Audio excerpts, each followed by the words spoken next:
It takes just 12 weeks to transform your career, 12 weeks to be a product manager. Join our product management training, get direct mentoring, develop real projects, and get job connections with experts from these reputable companies. Get 50% off if you sign up now. Webinar kali ini, topik yang akan saya bawakan kali ini adalah mengenai why I switch career from design to product. Jadi di sini saya akan menceritakan pengalaman saya pribadi pada saat saya proses untuk bertransisi karir dan akhirnya menjalani karir yang sudah saya pilih, yaitu as a product manager. Semoga dari pengalaman ini bisa menjadi insight yang bermanfaat buat teman-teman sekalian ketika kalian ingin berpindah karir ke specific role, yaitu as a product manager. Nah, perkenalan terlebih dahulu, nama saya Deska. Sekarang saya menjalani karir sebagai product manager di sebuah early stage startup bernama OI Indonesia. Jadi, apa sih OI Indonesia sendiri? OI Indonesia adalah fintech company yang menghadirkan financial transaction service secara komprehensif. Dan kita hadir dalam platform mobile untuk consumer dan desktop untuk bisnis. Saya sendiri sekarang sudah hampir 4 tahun bekerja di OI Indonesia, dan proses transisi karir saya itu terjadi di OI Indonesia juga. Nah, jadi selanjutnya saya akan bahas prosesnya. Jadi setelah saya lulus dari kuliah, saya langsung terjun nih ke dunia startup dan menjalani karir sebagai UI UX designer, atau bisa juga disebut dengan product designer saat sekarang. Kenapa disebut product designer? Karena UI UX ini sangat berkaitan erat dengan produk. Jadi diharuskan tuh sebagai UI UX tuh harus punya sense produk digital juga secara menyeluruh. Nah, saya menjalani karir sebagai product designer itu kurang lebih selama 3-4 tahun, sampai akhirnya bertransisi menjadi product manager. Selain menjadi full-time designer, saya juga menjadi freelance designer. Nah, selama menjadi desainer ini, saya punya tanggung jawab untuk mendesain sebuah produk yang dapat digunakan user secara efektif dan efisien. Dan di situ pun, saya juga bisa memberikan rekomendasi dari sisi produknya untuk sebuah fitur yang di-develop ini lebih bisa di-utilize. Tetapi, sebenarnya untuk final decision making itu tetap dari sisi product manager. Nah, karena itu, jadi saya semakin yakin nih, saya pengen jadi di level di mana yang bisa memutuskan untuk pengembangan produk itu yang saya handle, decision-nya di-handle oleh saya secara menyeluruh. Jadi setelah saya yakin dengan keputusan saya ini, ketika saya ada kesempatan untuk bertransisi, nah, jadi saya take that decision ya, take that opportunity gitu, yang akhirnya saya bertransisi menjadi product manager sampai sekarang. Dan sudah lebih dari 2 tahun saya menjalani karir ini.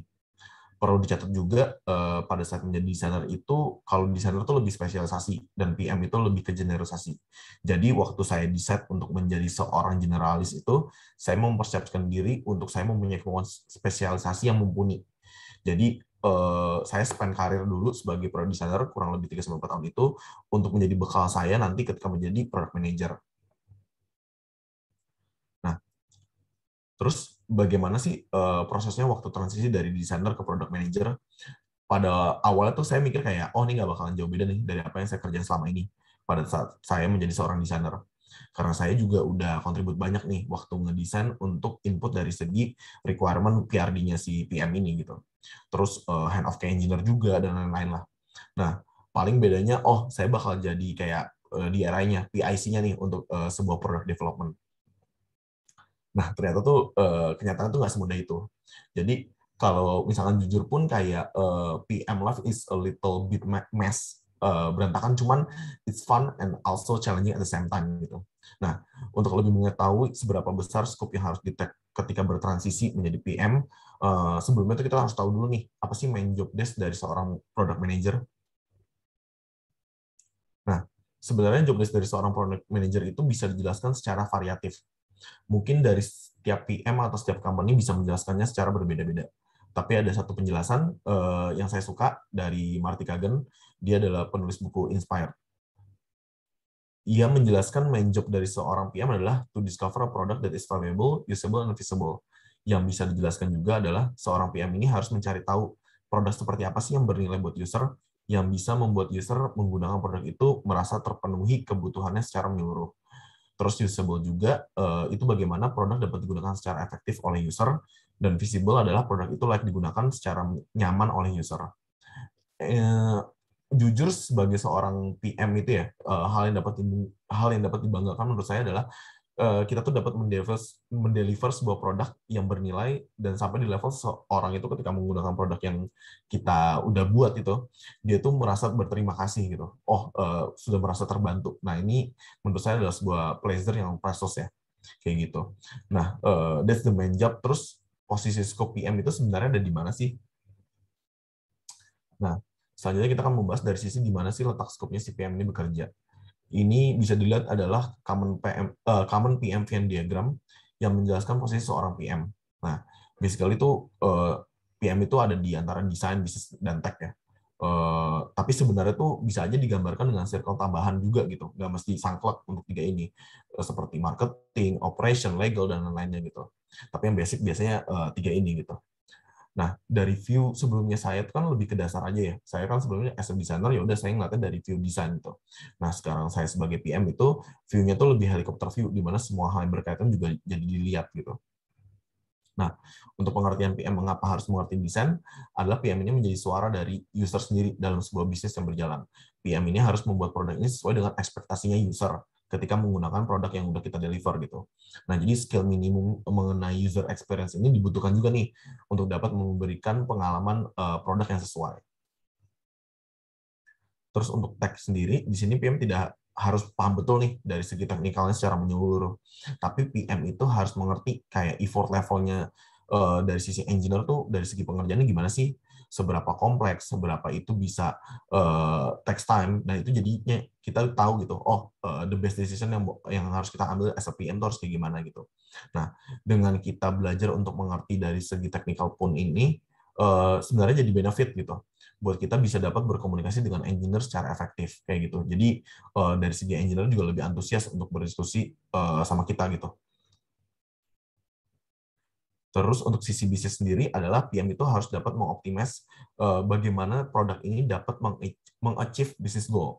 Jadi ada target numbers nih kan, biasanya untuk dari produk yang udah kita build itu harus achieve specific target gitu. Nah, jadinya kita bisa memaksimalkan return of investment kita gitu dari segi effort dan time yang udah dikeluarkan untuk dapat mengachieve business goal tersebut. Nah, terus dari personal saya sendiri, karena dari saya adalah background-nya desain, jadi saya udah lumayan paham nih, kayak dari segi untuk mendeliver ke usernya kayak gimana. Jadi saya lebih banyak fokus untuk dari segi belajar mengenai tech sama bisnisnya. Jadi untuk dapat mengerti dari konsep dari tech-nya sendiri, saya itu awal-awal tuh saya belajar query lah untuk menarik database segala macam, itu juga ada gitu, sama analytics lah. Terus dari segi bahasa pemrograman yang digunakan dari segi produk yang kita develop kayak gitu. Terus kalau dari segi bisnis, saya lebih banyak sih ngobrol sama tim bisnis gitu, komunikasi serta konsultasi apa sih yang mereka butuhkan untuk dapat produk ini semakin sesuai gitu dari segi bisnis dan juga dari segi usernya. Nah, selanjutnya saya akan membahas perbedaan yang dirasakan dari sebelumnya designer sampai menjadi product manager ya. Nah, di sini perbedaan yang saya rasakan pertama kali adalah dari segi stakeholder. Di mana waktu saya menjadi designer itu, saya interaction day-to-day-nya itu mostly sama researcher, sama product manager. Di mana researcher ngasih result yang udah disynthesize, lalu didiskusi bareng sama PM juga gitu. Nah, terus mikirin dari segi approach design apa nih yang bakal di-execute nantinya. Terus daily-nya juga bakal bolak-balik aja tuh sama PM kayak buat nge-review desain yang udah kita build sampai akhirnya udah diketok palu dan akhirnya bisa di-develop langsung sama engineer. Nah, ketika menjadi PM ini itu beda banget gitu. Jadi lebih banyak yang kita interact with on a daily basis ya. Jadi nggak cuma designer, engineer, dan tim bisnis, malah kita bisa interact sama marketing, operation, customer service, legal, dan lainnya gitu. Nah, ini jadi challenge buat kita gitu, gimana kita nge-manage untuk bisa keep on communication ke semua stakeholder. Jangan sampai ada yang miss between every stakeholder. Makanya PM itu penting banget punya skill manajerial yang baik ya, dari segi create timeline, alignment, nge-backlogging every request, dan documentation. Terus perbedaan lainnya itu dari segi appointment di kalender ya. Ini untuk yang bagian desain sebenarnya nggak sekosong itu juga gitu. Tapi pas jadi PM memang lumayan agak rame sih isi kalendernya. Itu bakal berasa banget ya. Karena dulu pas jadi desainer dari segi invitation-nya yang paling di-invite sama PM gitu mostly. Tapi pas jadi PM malah kita yang jadi inisiator untuk meeting tersebut gitu. Dari mulai kick-off meeting, weekly sync, sampai retrospektif. Juga kadang tuh ada invitation dari tim bisnis mengenai potential integration atau sama tim marketing untuk membahas go to market strategi ketika kita produk udah mau rilis gitu. Jadi bisa dibilang sekitar 70% invitation meeting yang ada di setiap minggu ini lebih banyak yang unscheduled gitu loh, daripada yang udah ke-schedule dari minggu sebelumnya. Kayak gitu. Ini yang paling berasa sih pas jadi PM, lumayan ke consume waktu buat meeting day to day-nya itu buat ya buat meeting lah habis gitu. Jadi kita mesti pintar-pintar buat manage waktu antara meeting sama kerjaan tas yang kita punya. Dan pasti kita tuh sebenarnya selalu bisa nge-decide sih dari setiap invitation meeting yang masuk itu perlu kita tag as a meeting atau juga bisa asynchronously ya untuk dikomunikasikan lewat other channel via Slack or email kayak gitu. Lanjut lagi untuk perbedaannya dari segi backlog, dulu pas jadi desainer itu kayak list backlog itu lumayan rapi lah, dikerjain by order gitu. Kita udah tahu gitu prioritasnya mana aja, mana yang harus dikerjain, mana yang harus di-deliver. Tapi kalau pas jadi PM tuh lumayan agak sedikit messy ya, karena banyak request dari stakeholder yang tiba-tiba datang gitu dan prioritas untuk dikerjain dapat cepat berubah gitu, nggak sesuai order lah yang udah di-set sebelumnya. Contoh kayak gini tuh kita nemu biasanya kalau oh ya ada major bug gitu muncul after release, mau nggak mau kita kan lebih fokus untuk prioritasin bug fixnya terlebih dahulu kan kayak gitu. Nah, as a PM sendiri akan banyak konteks di mana kita untuk switching fokus, terutama untuk task yang akan dikerjakan day by day-nya gitu. Misalkan hari ini bisa aja kita di-set bareng internal product untuk bahas kayak, oh, next development-nya apa nih? Terus nantinya setelah itu fokusnya beda lagi gitu. Kita kayak, oh, persiapan buat rilis produk yang udah develop, biar available di public. Nah, jadi itu kayak switching konteks ini lumayan challenging nih, tapi as helping at the same time, kayak gitu. Nah, tadi kita udah bahas semua tentang product manager itself ya, kayak different between designer and product manager gitu.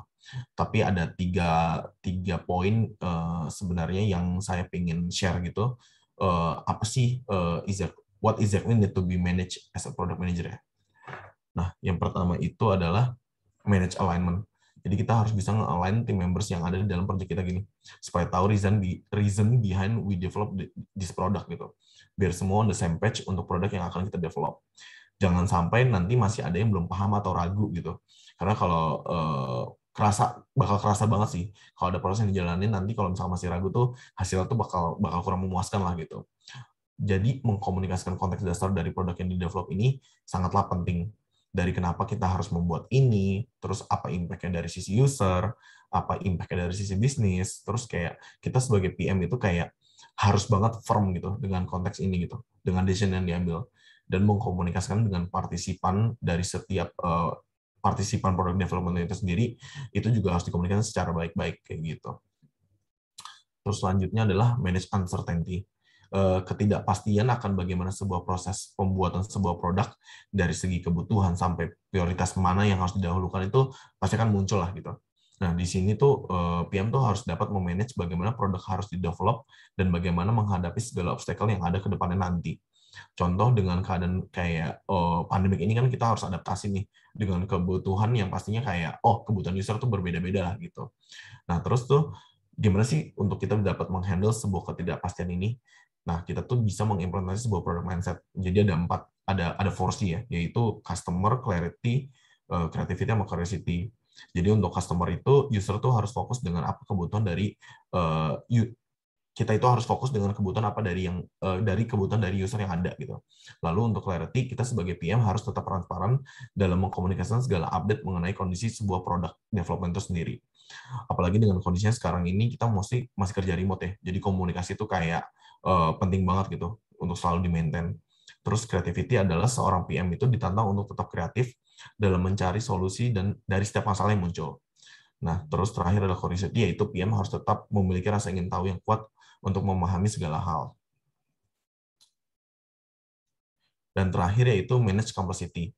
Akan ada sebuah kompleksitas nih yang akan dihadapi dalam sebuah product development-nya.